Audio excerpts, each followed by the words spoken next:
Imagine you are walking across the sun-baked asphalt of a convenience store parking lot in Port St. Joe, Florida. Right. It is the middle of June, 1989. You look down, and right there on the pavement, resting in a recently vacated parking space, is a single discarded Polaroid photograph. Just sitting there on the ground. Exactly. You pick it up, and the image developing on that small square of film is deeply disturbing. It depicts two individuals who appear to be held against their will. It is a genuinely terrifying piece of evidence. It really is. Now, imagine that this single blurry photograph is about to ignite a multi-agency manhunt spanning 35 years. A case that would eventually pit the world's most elite scientific laboratories against one another. Yes, and drive a small-town family to the absolute brink of despair. Welcome to our extensive exploration for today. Thank you for having me. I'm ready to get into the facts. For this session, our mission is to construct a comprehensive biographical timeline regarding the disappearance of Tara Calico. We are tracing the factual sequence of events starting from her early life. And we will follow this incredibly complex investigative trail all the way to the present day. Exactly. I want to be entirely clear from the outset, for you listening. The information we are discussing comes directly from compiled factual reports, official timelines, and documented historical archives. Right. There's no room for speculation here. None at all. We are taking a purely objective, fact-based approach, analyzing the events exactly as they are recorded in the available source material. That is the only appropriate way to handle an investigation with this level of historical weight and complexity. I completely agree. When we examine missing persons cases from the late 1980s, they offer us very unique and often sobering insights. We see how criminal investigations, forensic technology, and public awareness have evolved over the decades. Because the landscape of policing was just entirely different back then. It really was. To truly understand this case, you have to mentally place yourself back in 1988. There were no ubiquitous cell phone cameras in everyone's pockets. Right, no digital footprint tracking our movements. Exactly. There were no widespread closed-circuit television networks blanketing our streets, and no modern DNA databases to instantly match evidence to suspects. It is hard to even conceptualize that now. It is. The investigations of that era relied heavily on grueling physical search parties. They relied on analog evidence that was easily degraded, and, well, the highly fallible memories of witnesses. Which makes mapping this out so important. Examining this timeline allows us to see the stark operational contrast between the investigative tools available then and the sophisticated methodologies utilized by law enforcement today. Precisely. And this specific timeline features elements that the average person simply might not know about. We are definitely not just talking about a standard missing persons timeline here. No, we are going to be looking at bizarre physical evidence left on the side of a highway. We will examine highly controversial photographs that sparked national media frenzies. Photographs that look to conflicting forensic analyses conducted by some of the top scientific institutions on the planet. Right, and even mysterious altered correspondence arriving at police stations literally decades after the initial event. It is a staggering sequence of events. To understand how all of this unfolded, we have to establish the baseline of who Tara was and the environment she lived in. That is where we have to start. Tara Calico was born on February 28, 1969. To set the scene for you, she lived her life in Belen, New Mexico. Belen is a relatively small, tight-knit community situated in the high desert. Right. It's characterized by expansive, arid landscapes and very long, isolated stretches of rural highway. By all documented accounts, she had a highly structured, very normal life. She did. In 1988, she was 19 years old. A foundational part of her daily routine was a rigorous morning bicycle ride along New Mexico State Road 47. It is absolutely crucial to understand the specific geography and environment of State Road 47. Because it's not what most people picture when they think of morning bike riding. Exactly.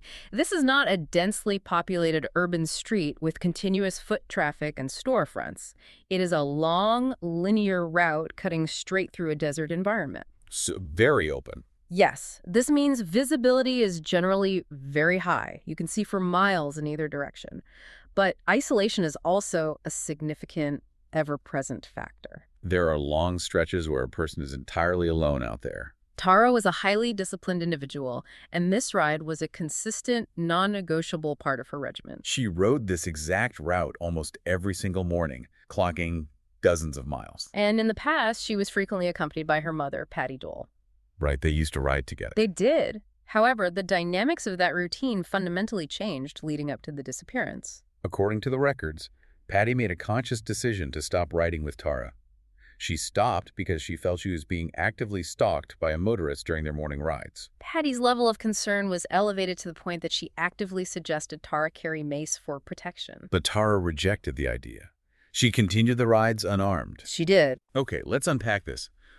Why do teenagers and young adults often completely dismiss their parents' hypervigilance? It is a very common psychological dynamic. Right, if we think about the concept of routine, there's often an illusion of safety that comes with sheer repetition. It is like driving your daily commute to work. Exactly.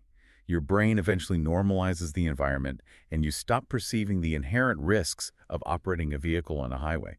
When you do the exact same thing every day, and it never results in harm, your baseline perception of safety solidifies. That makes perfect sense. The mother, Patty, experienced a specific, localized threat. She had the visceral feeling of being stalked by a vehicle. Which permanently altered her perception of that specific route. Yes, but her 19-year-old daughter maintained her original baseline perception of safety. Her own lived experience on that bicycle had not yet resulted in any physical harm. That is a very precise way to analyze the psychological divergence between the two women. You have the mother, who is perceiving a pattern of predatory behavior and applying a heightened risk assessment. Then you have the 19-year-old, who likely views the environment as entirely familiar, benign, and conquered through her daily physical exertion. The concept of invulnerability is very strong at that age. It absolutely is. This psychological context is vital as we zero in on the exact timeline of Tuesday, September 20, 1988. On that specific morning, Tara left her home at approximately 9:30 a.m. She was beginning her standard ride along State Road 47. As we noted, she operated on a very strict schedule. She explicitly told her mother to come out to the route and get her if she was not back home by noon. She gave her a firm deadline. She did. The reason for this strict non-negotiable deadline was that Tara had firm plans to play tennis with her boyfriend at 12:30 p.m. That schedule establishes an incredibly tight window of time. It is not a vague, I will be back this afternoon scenario. Not at all. When noon arrived and her daughter did not walk through the door, Patty Dole immediately knew something was fundamentally wrong. She did not wait around to see if Tara was just running late. No, she immediately got into her vehicle and drove out along Tara's usual bicycle route to search for her. When she drove the length of the route and found absolutely nothing, no Tara, no bicycle, she contacted the local police. The initial search efforts by law enforcement and volunteers yielded a very specific, fragmented trail of physical evidence. Investigators and searchers discovered pieces of Tara's Sony Walkman, along with a cassette tape, scattered along the side of the dirt shoulder. What's fascinating here is the interpretation of that scattered physical evidence. Exactly. When law enforcement encounters debris like that, they have to determine if it was dropped accidentally during a struggle or if there was intentionality behind it. Right, and Patty Dole formulated a highly specific theory regarding those items. She strongly believed that Tara intentionally dropped the pieces of the Walkman and the cassette tape in a deliberate attempt to mark her trail. If we take a moment to analyze the psychological and physical presence of mind required to execute such an action during a traumatic abduction scenario, it is truly remarkable. It really is. It suggests that if she was intercepted and forced into a vehicle, she may have been actively trying to leave a physical breadcrumb trail. A trail for the searchers she knew her mother would eventually send. Dismantling or strategically dropping a device like a Walkman while under extreme duress indicates an incredibly high level of situational awareness and survival instinct. But wait, if she dropped the Walkman pieces, what about the bicycle itself? A bicycle is a large, cumbersome piece of machinery. That is one of the most baffling aspects of this initial scene. The physical bicycle completely vanished from the face of the earth.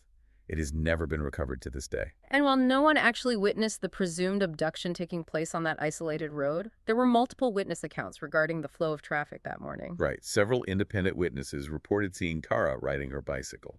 Crucially, several of these witnesses observed a light-colored pickup truck following very closely behind her. The vehicle was described by these witnesses as possibly being a 1953 Ford truck, and it was specifically noted to be equipped with a camper shell. The description of the 1953 Ford truck with a camper shell became the absolute focal point of the early investigation. From an investigative standpoint, a vehicle of that specific vintage would have been somewhat distinct, even in a rural New Mexico setting in 1988 where older farm trucks are common. It definitely stands out. Furthermore, the camper shell is a critical, ominous detail. How so? A camper shell provides a large, immediately accessible, and entirely concealed space. If an individual is utilizing a vehicle to facilitate an abduction, a camper shell offers the ability to quickly hide a victim. And hide a large piece of evidence like a bicycle from public view within seconds. Precisely. However, despite these corroborating witness accounts and the physical recovery of the Walkman pieces, the trail on New Mexico State Road 47 effectively went cold. Law enforcement was left with a narrow timeline, scattered plastic debris, a description of a suspect vehicle, and a missing bicycle. But they had absolutely no definitive direction of travel once the truck left the immediate area. And this is exactly where the narrative makes a drastic, almost unbelievable geographic leap. It really is a massive shift. The physical evidence on a rural New Mexico dirt road completely dried up. But a startling visual clue would surface months later, thousands of miles away. We move the timeline forward to June 15th, 1989. The location is Port St. Joe, Florida. A woman is walking through the parking lot of a local convenience store, looks down at the asphalt, and finds that Polaroid photograph we mentioned at the very beginning of our discussion. The location and the precise circumstances of this discovery are critical to analyze. Port St. Joe, Florida is nearly 1,500 miles away from Belen, New Mexico. That distance immediately complicates the jurisdictional scope of the investigation. It does. The woman who found the Polaroid did not just hand it over, she noted a very specific detail to the authorities. She stated that the photograph was located in a parking space that had just been vacated by a white, windowless Toyota cargo van. A windowless cargo van, much like a truck with a camper shell, is a vehicle specifically designed for concealment. Right. She also provided a physical description of the driver to the police, describing him as a man in his 30s with a mustache. Based on this immediate, actionable tip, local police in Florida scrambled to set up roadblocks on the highways leading out of town. They were making a desperate attempt to intercept this Toyota van. Those roadblocks, despite the rapid response, ultimately failed. The driver and the windowless van slipped through the net and were never identified or located. But the physical photograph that was left behind in that parking space became one of the most heavily analyzed, debated, and controversial pieces of evidence in the entire history of missing persons investigations. As we noted, the image depicted an unidentified young woman and a young boy. Both individuals appeared to be bound, and both were gagged with what appeared to be heavy black duct tape over their mouths. The visual contents of that photograph are highly distressing to view. But from a law enforcement and forensic standpoint, they required intense, dispassionate, objective scrutiny. Investigators had to look past the emotional impact and analyze the raw data within the frame. They had to look at the positioning of the individuals, the specific nature and application of the bindings, and the environment visible in the background, which appeared to be the confined interior of a vehicle, possibly the very van the witness saw leaving the space. But before the individuals in the image could even be identified, investigators faced a massive hurdle. Right. They had to determine the authenticity and the chronological timeline of the photograph itself. Was this a sick prank using an old photograph from 10 years ago, or was this an active, ongoing situation? Here's where it gets really interesting. How do you actually prove when a photograph was taken before digital metadata existed? It is an incredibly difficult process. Law enforcement engaged directly with corporate officials from Polaroid to analyze the physical chemistry of the photograph. You see, Polaroid film is not just paper. It is a complex chemical packet.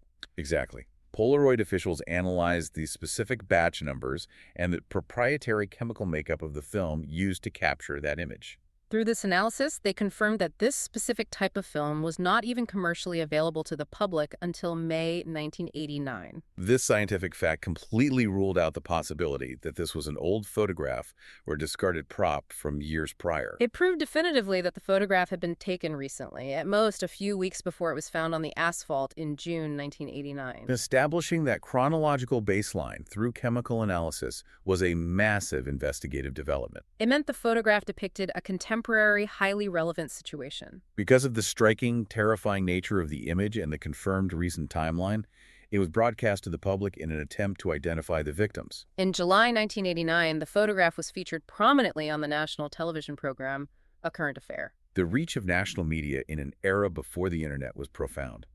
Millions of people saw that image simultaneously. Friends of Patty Dool in New Mexico were watching the broadcast. They recognized a resemblance to Tara and immediately alerted her to what they had seen. Patty Dole then traveled to meet with investigators to examine the original Polaroid firsthand. Put yourself in her shoes, looking at a blurry image, searching for your missing daughter. After reviewing the image extensively, Patty became completely convinced that the young woman bound in the photograph was indeed her daughter, Tara. She explained her reasoning to the authorities by citing several factors. She accounted for the passage of time, noting the natural physical growth that would occur over the 9 months since Tara vanished. And she pointed out the lack of makeup on the woman in the photo, which altered her baseline appearance. Furthermore, Patty identified a highly specific physical marker. Yes, a scar on the woman's leg, visible in the photo that she stated, was identical in placement and shape to a scar Tara had received in a previous car accident. She also pointed out a seemingly innocuous detail in the background. Visible in the photograph, lying next to the bound woman, was a paperback copy of the V.C. Andrews book, My Sweet Audrina. Patty noted to investigators that this was, in fact, one of Tara's favorite books. This raises an important question regarding the strict protocols of forensic analysis in the late 1980s, particularly concerning photographic identification. On one side, you have a mother making a very strong, highly specific circumstantial identification based on physical features, scars, and personal items, like a favorite novel. It is a very compelling narrative. However, the justice system and law enforcement require strict scientific corroboration. They cannot operate on circumstantial identification alone. Because the photograph was a Polaroid, it was a relatively low resolution, which was typical for instant film. Different global agencies utilized varying early-stage techniques to analyze the facial geometry, the distance between the eyes, the proportions of the jawline, and the specific lighting artifacts. The results of these highly technical analyses highlight the immense difficulty and the lack of standardization in forensic image comparison during that specific era. I am genuinely confused by how divergent the scientific community was on this single piece of evidence. The conflict between the global experts is genuinely staggering to read. It really is unprecedented. The original photograph was sent to Scotland Yard in the United Kingdom for advanced analysis.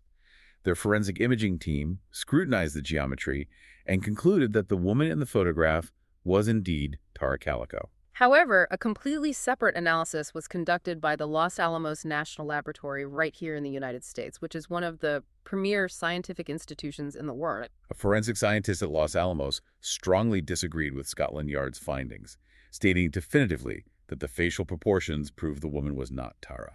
To further complicate matters and entirely muddy the waters, the FBI conducted their own independent analysis of the photograph, utilizing their proprietary labs. And their final result, totally inconclusive. They can neither confirm nor deny the identity. It is a remarkable historical footnote. This tripartite division among three of the world's leading investigative and scientific bodies, one firmly confirming, one firmly denying, and one completely unable to decide, demonstrates the inherent limitations of the technology at the time.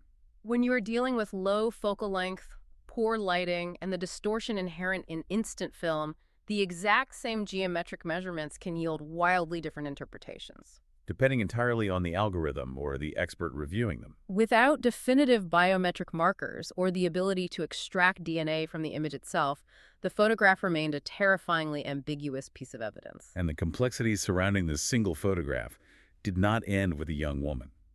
We must also look at the other individual bound in the image. Right, the young boy. This brings us to the parallel case of Michael Henley. Michael Henley was a young boy from New Mexico who had disappeared in April 1988, several months before Tara vanished from Belen. When the Polaroid aired on national television, Michael's relatives also saw the broadcast. They looked at the boy in the photograph and strongly believed that it was Michael. You had an incredibly tragic, highly improbable scenario unfolding. Two separate families, both from the exact same state of New Mexico, both with children who went missing months apart, looking at a single mysterious photograph found in a Florida parking lot. And both believing it depicted their loved ones together in captivity. The psychological weight of that specific situation for those two families is almost impossible to quantify. Michael Henley's mother stated publicly that she was almost certain the boy in the photo was him. The narrative of two New Mexico youths abducted and held together was compelling to the public and the media. However, the factual timeline eventually provided a tragic, definitive resolution to the Henley case that scientifically separated it from the photograph. In June 1990, a search operation resulted in the discovery of Michael Henley's remains in the Zuni Mountains in New Mexico. The exact location of his remains was about 7 miles from the rural campsite where he originally disappeared, and approximately 75 miles from where Tara Calico disappeared. After a thorough forensic review of the remains and the environment, law enforcement concluded that the young boy had wandered off from his family's campsite. He became lost in the wilderness and tragically died of environmental exposure. This physical discovery proved beyond a shadow of a doubt that he was almost certainly not the boy depicted in the 1989 Florida photograph. This revelation shattered the dual abduction theory and further deepened the profound mystery of who the individuals in the Toyota van truly were.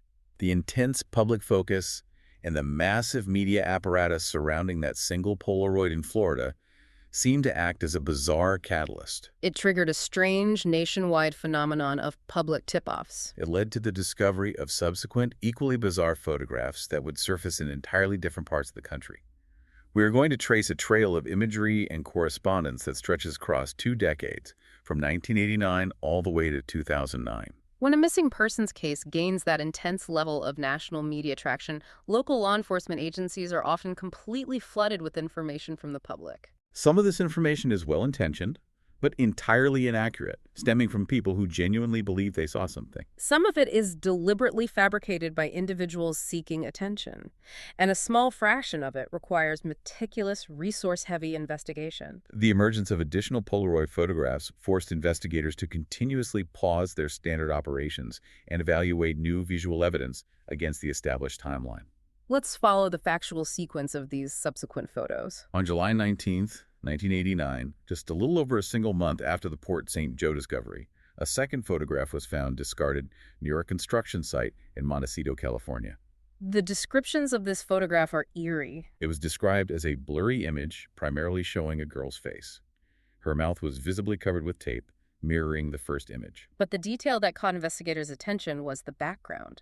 Behind her was a light blue striped fabric. Investigators meticulously compared this and noted that this specific fabric pattern was remarkably similar to the pattern on a pillow visible in the interior of the original Toyota van photograph found in Florida. Once again, they applied the chemical dating technique, checking the film availability, and determined that this specific batch of film was not available until June 1989. When Patty Dole was brought in to examine this second photo, she believed that this, too, was an image of Tara. The presence of that matching fabric pattern is exactly the kind of environmental detail that forensic analysts would heavily scrutinize. If the striped fabric in the Montecito, California photograph truly matches the fabric in the Port St. Joe, Florida photograph, it suggests a strong potential linkage. A linkage in the physical environment or the specific individuals involved, despite the 2 photos being physically discovered on entirely opposite sides of the country. It suggests mobility. However, the extreme blurriness of the Montecito image prevented any definitive facial recognition by the laboratories. They could not confirm it was the same woman. Then the timeline moves forward again to February 1990, when a third photograph surfaces to the public. This third photograph is distinctly different in composition. It depicts a woman loosely bound in medical gauze rather than duct tape. Her eyes are covered with the gauze, and she is wearing large, black-framed eyeglasses. She is shown sitting directly next to a male passenger, and the background indicates they are sitting on an Amtrak train. Investigators again checked the corporate records, and the film used for this specific photograph was not commercially available until February 1990. When Patty Dole reviewed this specific image, she had a completely different reaction. She believed it was a hoax. She firmly stated she did not think it was Tara. The Doe Network, an organization dedicated to tracking cold cases, maintained a comprehensive file on all 3 of these Polaroid photographs for a long period of time before eventually closing out their analysis. The mother's discerning approach here is highly noteworthy from a psychological perspective. Despite her desperate ongoing search for her daughter, she did not simply accept every piece of evidence blindly. Right. She evaluated each image critically against her own intimate knowledge of her daughter's physical traits. She identified the first 2 photographs as potentially being Tara, noting the scar and the book, but she dismissed the third Amtrak photograph as a likely fabrication or an unrelated event. This period highlights the sheer volume of chaotic, disjointed information that both the family and law enforcement had to constantly navigate. The trail of visual photographic evidence seemed to halt there for many years. But then a massive leap in time brings us to a highly unusual, heavily calculated development exactly 2 decades later. We fast forward 20 years to the year 2009. The police chief of Port St. Joe, Florida, which remembers the exact same small town where the very first photograph was found in the parking lot in 1989, was a man named David Barnes. Out of nowhere, he begins receiving anonymous correspondence at his department. He receives 2 distinct letters. The first letter is postmarked June 10, 2009. The second letter is postmarked August 10, 2009. Crucially, investigators look at the postmarks, and both letters were mailed from Albuquerque, New Mexico. The geographic connection established by those postmarks is immediate and highly significant. You have physical letters arriving in the specific small Florida jurisdiction connected to the most famous piece of evidence in the case. But the letters are originating from the state where the actual disappearance occurred 20 years prior. That is not a coincidence. Furthermore, the contents of these letters were deliberately, meticulously designed to reference the 1989 evidence. Let's look at exactly what was inside those envelopes. The letters contained photographs, but these were not Polaroids. They were images printed onto standard computer copy paper. The image depicted a young boy with sandy brown hair. But the most alarming specific detail was a physical alteration made to the printed image. Someone had used a pen or marker to draw a solid black band of ink directly over the boy's mouth, visually mimicking the black duct tape seen on the boy in the original 1989 Polaroid. A third letter, containing the exact same altered image of the boy, was also sent to a local newspaper operating in Port St. Joe, again bearing an Albuquerque postmark from August 10. Absolutely none of the letters contained a return address, a manifesto, or any sort of explanatory note. So what does this all mean? When we look at the motivation behind someone taking the time to print an image, alter it with black ink, and mail it to that exact police department 2 decades later, it opens up several complex behavioral possibilities. It absolutely does. Is it someone with actual hidden knowledge of the case attempting to communicate with authorities through cryptic symbols? Or is it a secondary party, perhaps a true crime fanatic, trying to insert themselves into a famous unsolved mystery to satisfy some psychological need for involvement? Or is it simply a targeted, cruel form of harassment directed at the authorities who maintain the open case files? If we connect this to the bigger picture of how cold case investigations operate, this type of delayed, anonymous correspondence actually forces law enforcement to activate modern forensic protocols. Protocols that were not available during the initial investigation. Think about the technological leap. In 1989, they were relying on Polaroid chemistry to date the evidence. In 2009, they did not just file these letters away. They immediately handed them over to the FBI for advanced microscopic analysis. Modern forensics were applied. They were searching for latent fingerprints using advanced chemical fuming. They were swabbing the stamps and the envelope flaps for trace DNA left by saliva or skin cells. And they were analyzing the specific printer toner and paper fibers to trace the origin of the materials. At the exact same time these physical letters were arriving and undergoing forensic breakdown, investigators were also dealing with a completely different, highly unscientific type of tip. A self-proclaimed psychic contacted authorities via phone. This individual claimed that a runaway she had worked with in a California strip club years prior, who was eventually murdered, was actually Tara Calico, living under an assumed identity. The caller claimed to have specific dreams suggesting the body was buried in a particular location in California. The operational contrast between those two simultaneous inputs is striking. On one hand, you have physical letters moving through the federal postal system, which require tangible chemical forensic breakdown in a laboratory. On the other hand, you have a psychic claim based entirely on dreams and unverified personal encounters. Investigators actually followed up on the California tip, and physical searches were conducted based on the psychic's geographic claims. But those searches did not lead to any physical discoveries or human remains. This is where law enforcement must maintain strict, unwavering objectivity. They cannot simply dismiss physical oddities like the Albuquerque letters, no matter how bizarre they seem. Because they represent tangible evidence moving across state lines. But they also must carefully manage their finite resources when evaluating claims that completely lack physical corroboration, such as the psychic tip. They are required to document everything meticulously, process the physical items for DNA to build a profile, and follow the jurisdictional leads provided by callers, regardless of how unconventional or frustrating the source might be.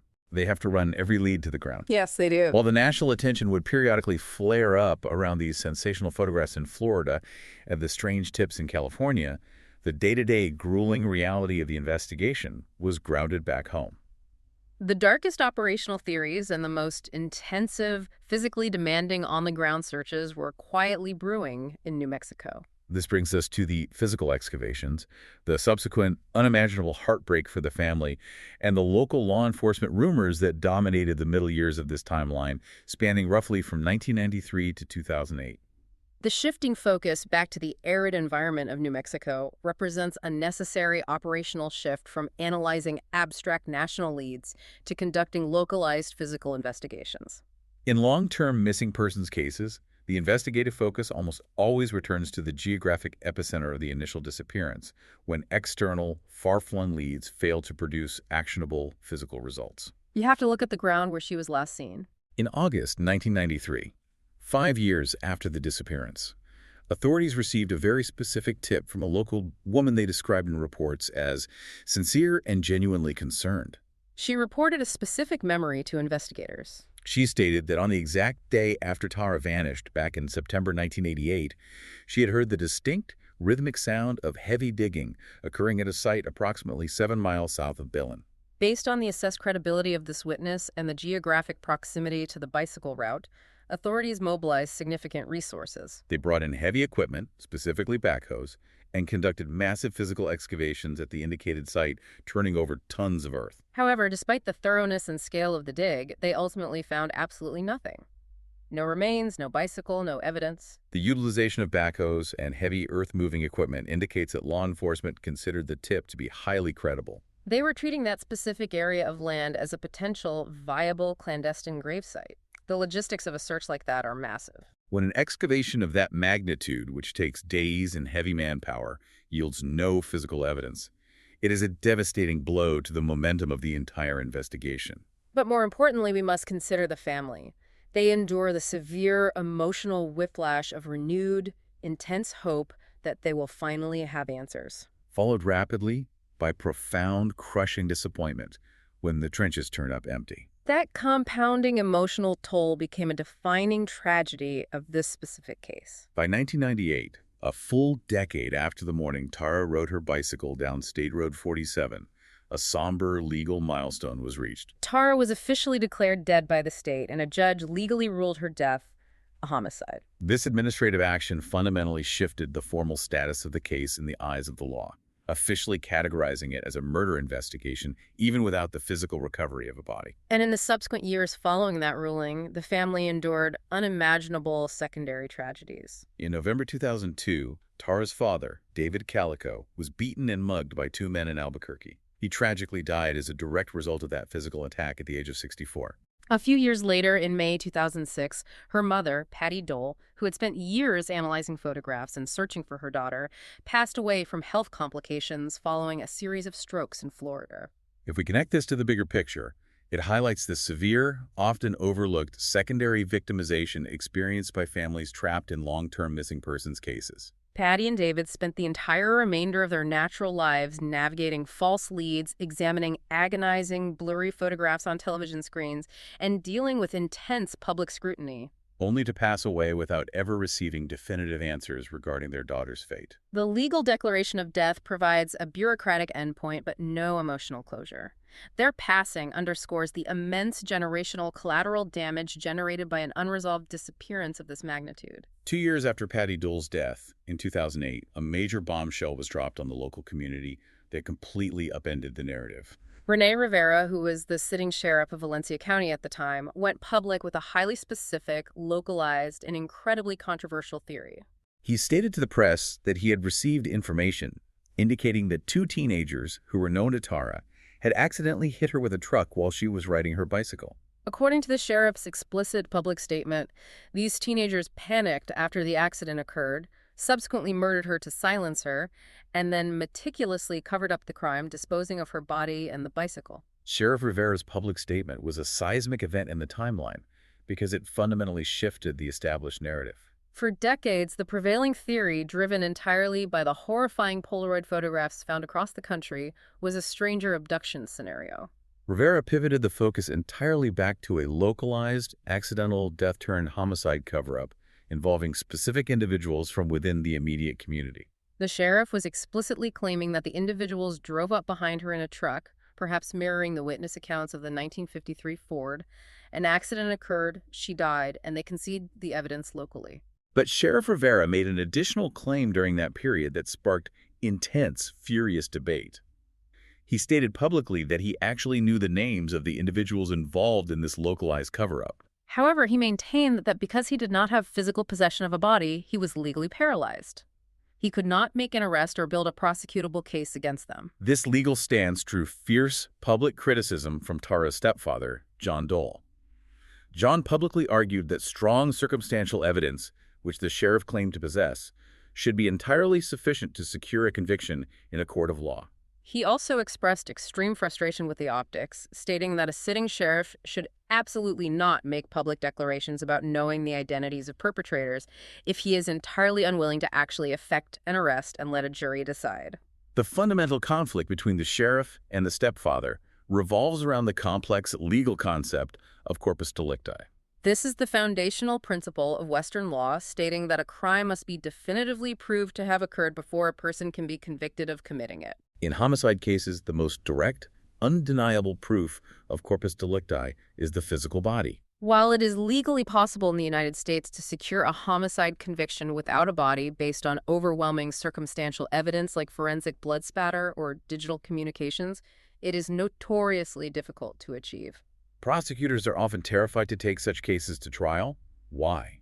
Because if they lose the trial based on a lack of physical evidence, double jeopardy attaches. This means they can never, ever try those specific individuals for that crime again, even if the body is discovered the very next day. The sheriff was likely citing this high prosecutable threshold and the fear of double jeopardy, while the grieving family was demanding immediate accountability based on the intelligence the sheriff publicly claimed to possess. That 2008 public stalemate created a highly toxic, frustrating environment in the community. You had authorities essentially claiming to know the truth of a 20-year mystery, but stating they were legally paralyzed to act upon it. This brings us to the final segment of our timeline. We move from that localized controversy and stalemate into the modern era of the investigation, spanning from 2013 right up to 2023. We see a significant structural shift from localized theories to highly structured, multi-agency reinvestigations utilizing modern methodologies. Bridging the gap between a stalled, controversial local theory and a modern, actionable reinvestigation requires a complete procedural reset of the investigative apparatus. You cannot just pick up cold notes, you have to start over. As forensic science, digital archiving, DNA extraction techniques, and interagency cooperation improved exponentially throughout the 2010s, cold cases like this one became prime candidates for comprehensive review. They began examining the decaying physical evidence and the decades of witness statements through a rigorous, modern procedural lens. That formal reset officially began in October 2013. Authorities established a brand new, dedicated 6-person task force. Their sole mandate was to reinvestigate the disappearance entirely from scratch. They committed to reviewing absolutely every piece of evidence, digitizing every single witness statement, and reevaluating every theory that had been generated since that morning in 1988. Following the establishment of this local task force, federal involvement escalated significantly. On October 1, 2019, the FBI announced a formal financial reward of up to $20,000. The criteria for this reward were highly specific. It was offered for precise details leading to the identification or location of Tara, and crucially, for information leading directly to the arrest and conviction of those responsible. The activation of a dedicated, multi-agency task force and the issuance of a targeted FBI reward demonstrate a massive strategic shift in the case.